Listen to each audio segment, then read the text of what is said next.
আসন্ন ঈদুল আজহা উপলক্ষে হতদরিদ্র অসহায় ৪৭০ জন পরিবারের মাঝে ১০ কেজি করে চাউল উপহার দিলেন মোহাম্মদ রফিকুল ইসলাম রনি।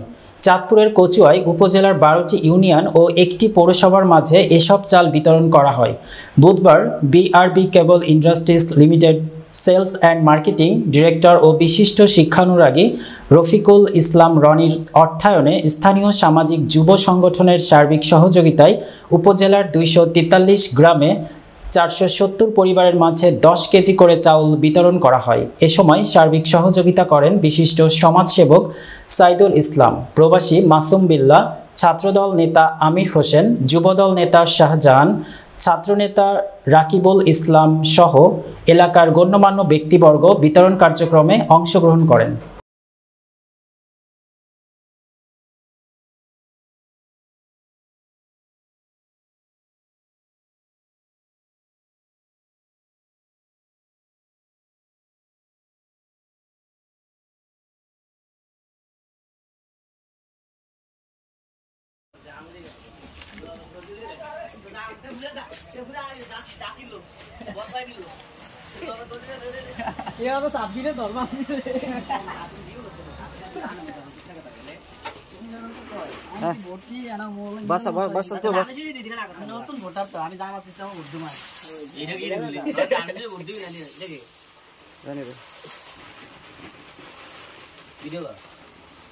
इधर ये लौट भी है किधर प्राइवेट